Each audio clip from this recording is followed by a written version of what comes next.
Shalom, Bapak Ibu yang dikasihi Tuhan, bagaimana kabarnya?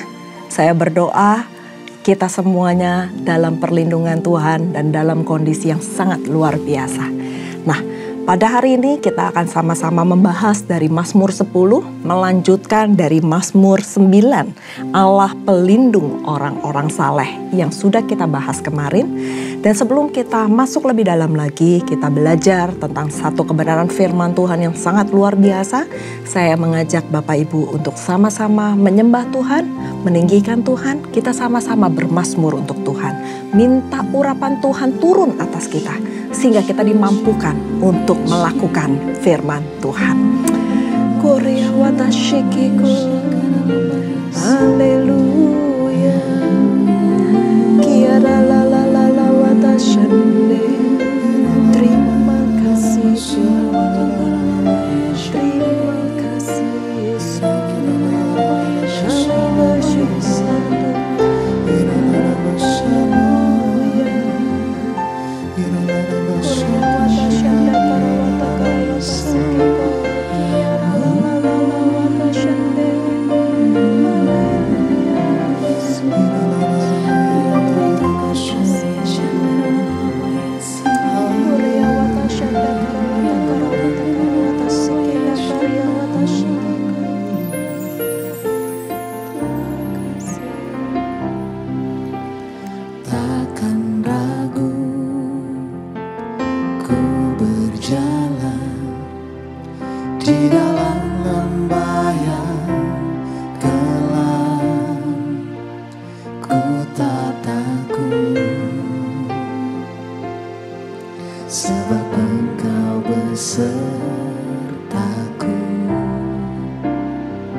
turut bekerja dalam segala hal, mendatangkan kebaikan bagiku.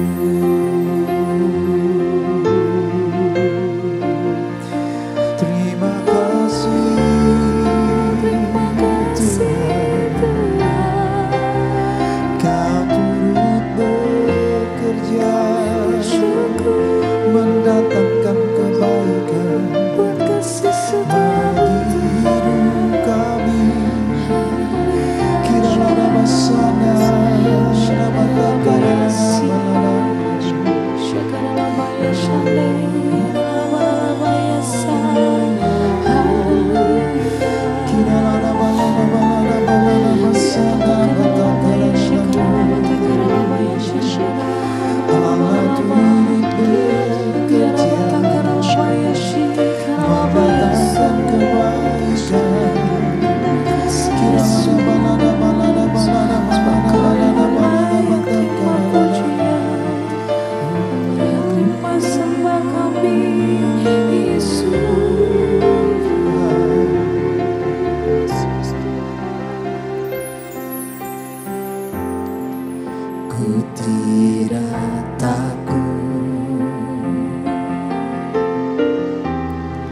sebab Kau besertaku. Ku tidak bimbang, sebab Engkau Allahku. Engkau meneguhkanku, bahkan menolongku.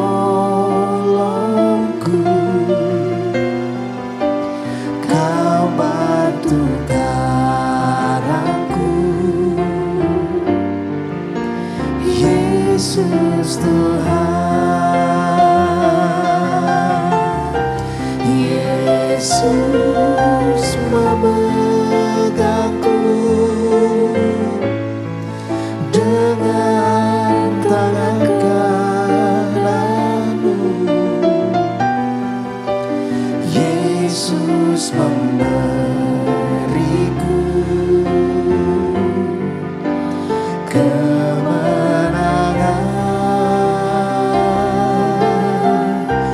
Yesus memegangku dengan tangan kanan-Mu. Yesus memberiku kemenangan.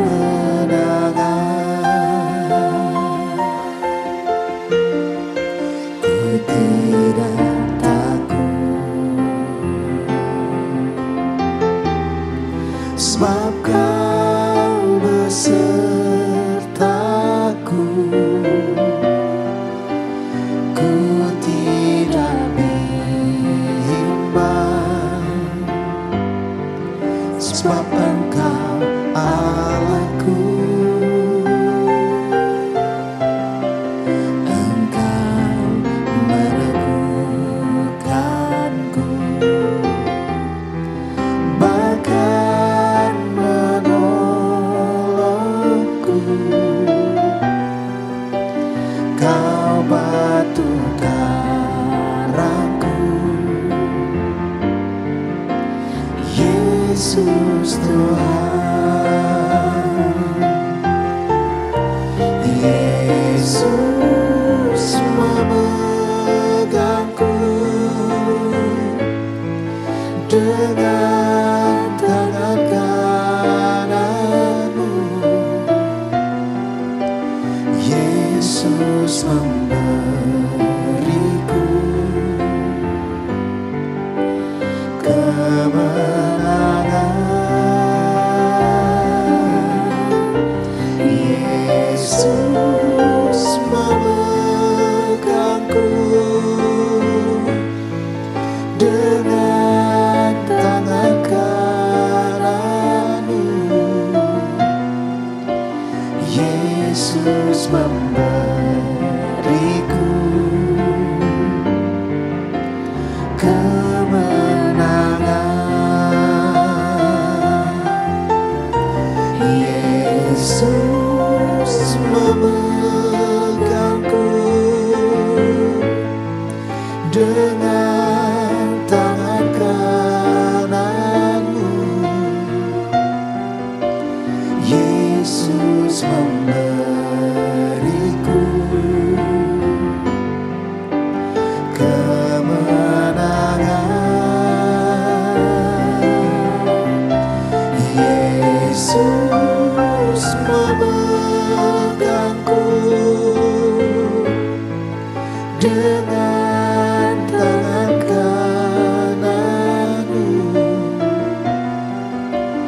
Yesus memberiku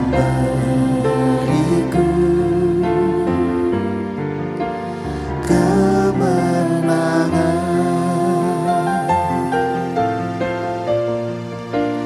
Yesus memberiku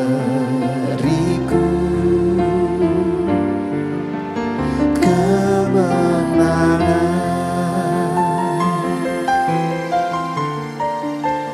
Yesus memberiku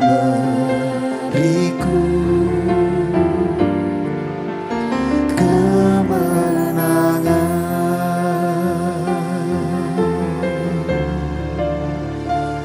Terima kasih kemenangan yang Kau beri. Terima kasih, terima kasih Tuhan. Kami bersyukur Tuhan. Terima kasih Yesus. Kiranya basana batachara.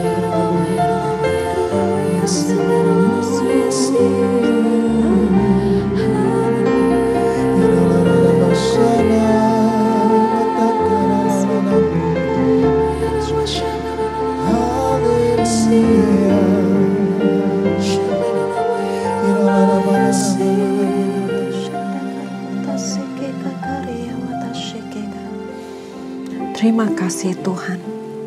Terima kasih Bapa, karena Engkau telah memberikan kepada kami kemenangan. Terima kasih Tuhan, karena Engkau adalah Allah yang adil, Allah yang tidak pernah meninggalkan kami, Allah yang selalu membela orang-orang yang berseru kepadamu, Allah yang membela orang-orang yang benar di hadapan-Mu. Terima kasih Tuhan, kami percaya malam ini kemenangan terjadi untuk kehidupan kami. Terima kasih Bapa. Tuhan, jikalau sebentar lagi kami rindu untuk belajar sebuah kebenaran firman-Mu dalam kitab Mazmur 10 Tuhan, urapi setiap kami, mampukan kami untuk menjadi pelaku-pelaku firman, supaya hidup kami diubahkan dan hidup kami boleh berkenan, semakin berkenan di hadapan-Mu. Terima kasih Bapa, urapi hamba Tuhan yang menyampaikan kebenaran firman-Mu, mampukan hamba Tuhan untuk menyampaikan bukan apa yang hamba ingin sampaikan, tetapi apa yang Engkau ingin sampaikan. Urapi setiap kami Tuhan, berkati firman-Mu. Terima kasih Bapa. Kami mulai pembelajaran hari ini hanya di dalam nama Tuhan Yesus. Sama-sama kita katakan amin. Shalom, selamat malam. Senang sekali bisa bertemu kepada Bapak Ibu yang baru saja bergabung dalam kelas Bible Study online CK7.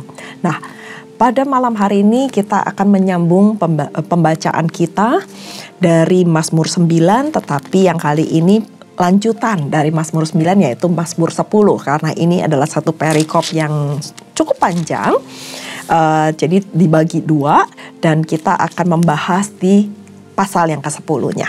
Nah, judul perikopnya ada di atas, Allah pelindung orang-orang saleh. Tetapi di ayat yang pertama dalam kitab yang ke-10 akan saya bacakan. Mengapa engkau berdiri jauh-jauh ya Tuhan, dan menyembunyikan dirimu dalam waktu-waktu kesesakan? Karena congkak orang fasik giat memburu orang yang tertindas. Mereka terjebak dalam tipu daya yang mereka rancangkan. Karena orang fasik memuji-muji keinginan hatinya, dan orang yang loba mengutuki dan menista Tuhan. Kata orang fasik itu dengan batang hidungnya ke atas, Allah tidak akan menuntut. Tidak ada Allah. Itulah seluruh pikirannya. Tindakan-tindakannya selalu berhasil. Hukum-hukummu tinggi sekali, jauh dari dia. Ia menganggap remeh semua lawannya. Ia berkata dalam hatinya, aku tak akan goyang. Aku tidak akan ditimpa malapetaka turun-temurun. Mulutnya penuh dengan sumpah serapah, dengan tipu dan penindasan. Di lidahnya ada kelaliman dan kejahatan. Ia duduk menghadang di gubuk-gubuk. Di tempat yang tersembunyi, ia membunuh orang yang tidak bersalah. Matanya mengintip orang yang lemah. Ia mengendap di tempat yang tersembunyi, seperti singa di dalam semak-semak. Ia mengendap untuk menangkap orang yang tertindas.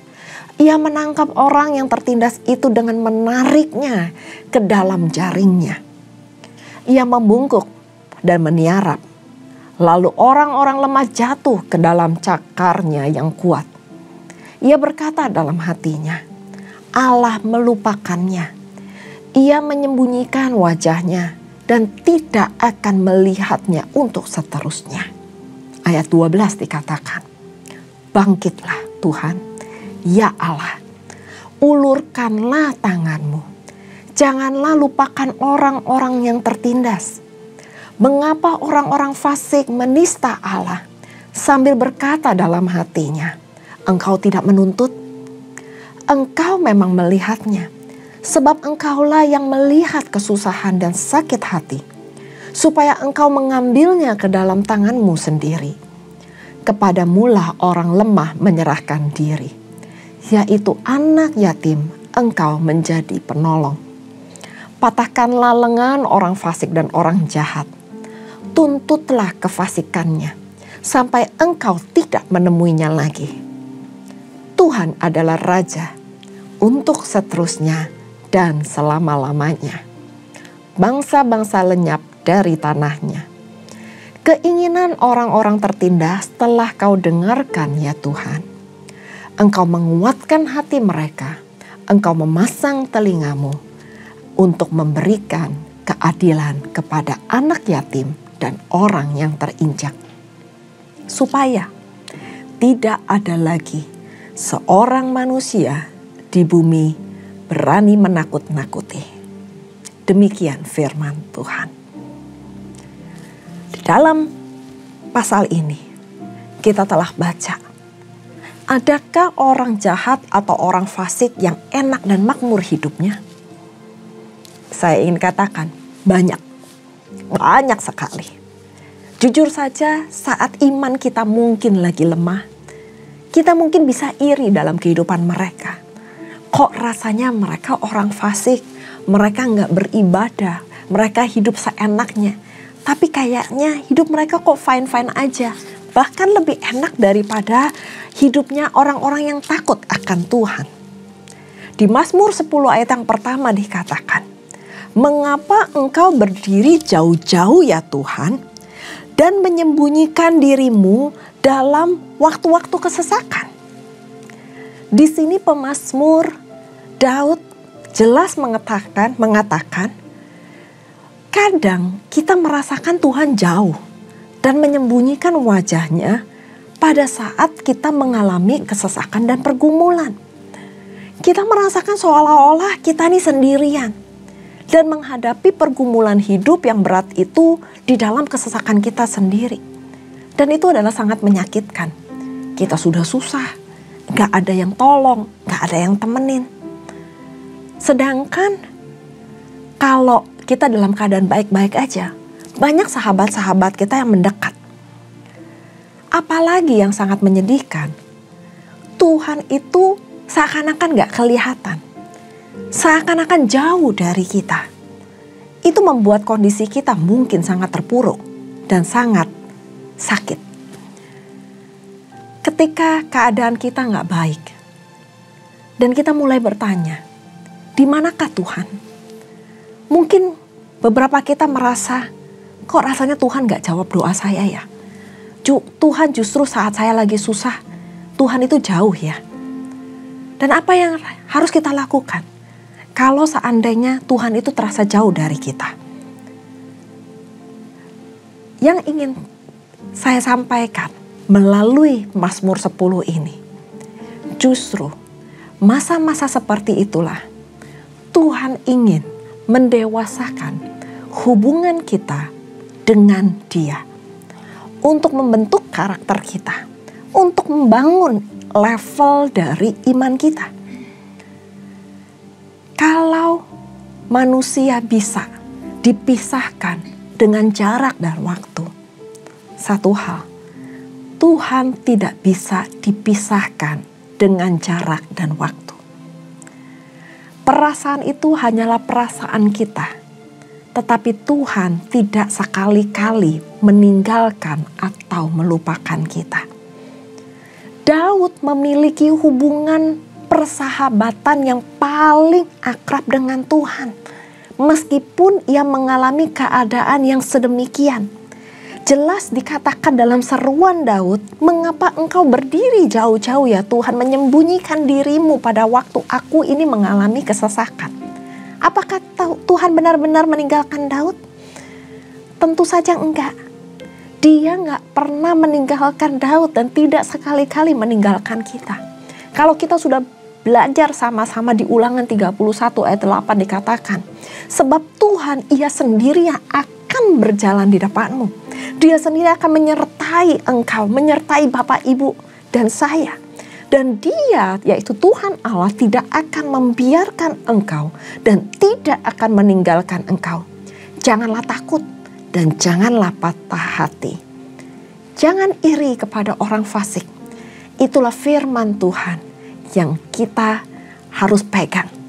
Pada saat kita merasa hidup ini rasanya gak fair, kok orang fasik itu rasanya hidupnya enak, kita rasanya hidupnya kok seperti ini, susah, semakin terpuruk kondisinya.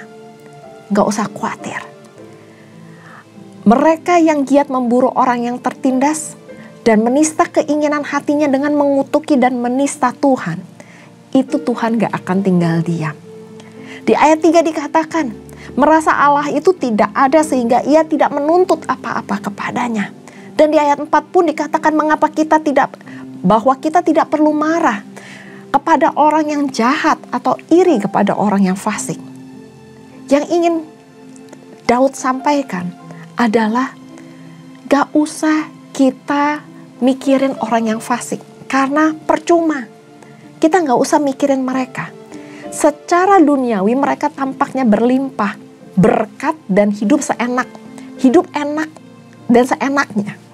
Namun satu hal, penghukuman Tuhan pasti akan menerima mereka.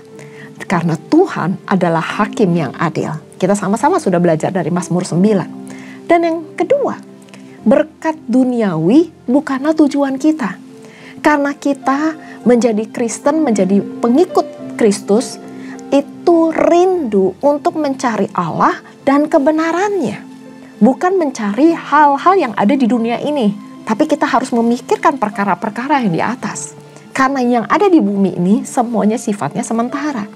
Jadi yang dinikmati oleh orang-orang fasik hanyalah sementara.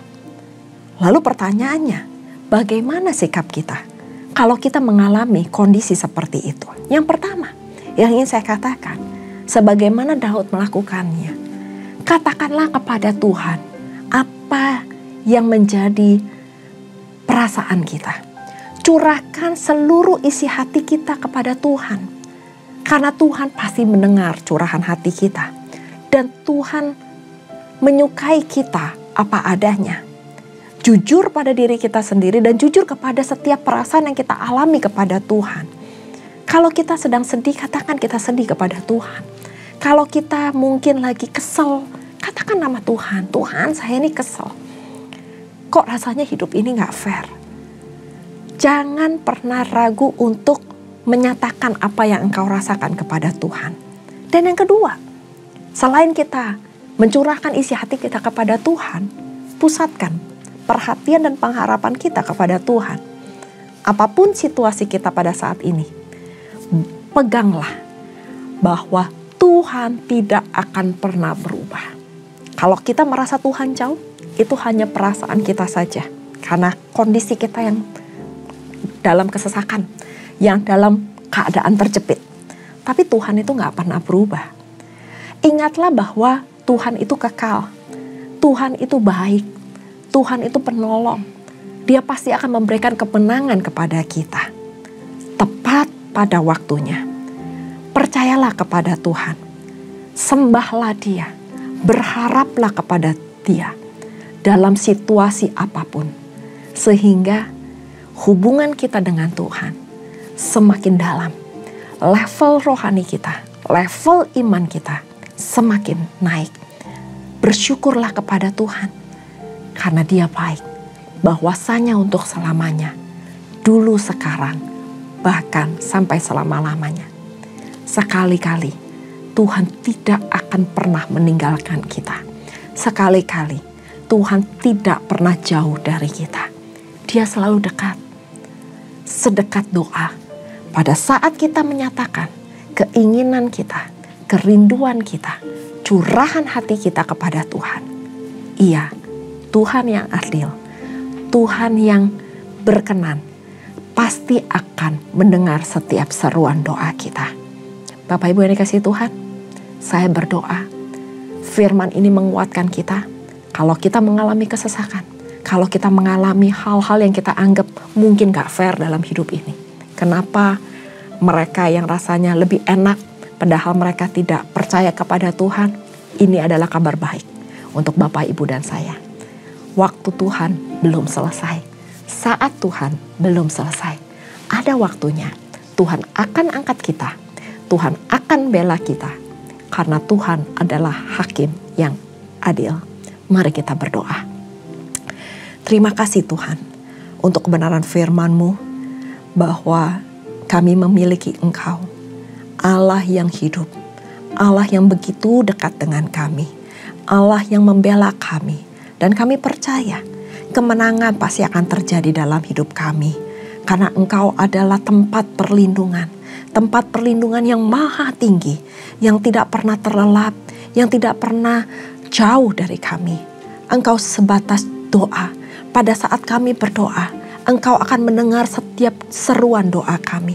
Engkau mendengar setiap jeritan hati kami. Terima kasih Tuhan, melalui ayat ini, melalui kitab ini, kami diingatkan bahwa kami selalu berharap hanya kepada Tuhan. Terima kasih Tuhan, Engkau berkati setiap jemaat-Mu dimanapun mereka berada. Yang sakit Engkau sembuhkan, yang lemah Engkau kuatkan, yang susah Engkau hibur, yang sedang berduka Engkau hibur Tuhan. Berikan pertolongan kepada mereka yang sedang mengalami kesesakan. Kami berdoa, hamba berdoa, setiap kami mengalami terobosan demi terobosan. Pemulihan sedang terjadi pada malam hari ini. Materaikan firman-Mu dalam kehidupan kami. Karena kami tahu kami punya Allah yang besar. Allah yang maha hebat. Allah yang maha tahu segala kondisi kami. Dan Engkau Allah yang tidak pernah terlelap. Terima kasih Tuhan. Terima kasih Roh Kudus. Dan sebelum kami berpisah satu dengan lainnya, kami rindu untuk menerima berkat yang daripada-Mu. Bapak Ibu yang dikasihi Tuhan, sebelum kita berpisah, mari kita siapkan hati kita dan kita menerima berkat yang terindah daripada Tuhan. Terimalah berkat yang berlimpah-limpah dari Allah Bapa, kasih karunia di dalam anaknya yang tunggal Tuhan kita Yesus Kristus, dan persekutuan manis dengan Roh Kudus menyertai Bapak Ibu mulai saat ini sampai Maranatha Tuhan Yesus datang untuk kedua kalinya, menjemput kita di awan-awan permai dan bahkan untuk selama-lamanya. Mari kita yang sudah menerima berkat sama-sama katakan amin. Tuhan Yesus memberkati. Shalom.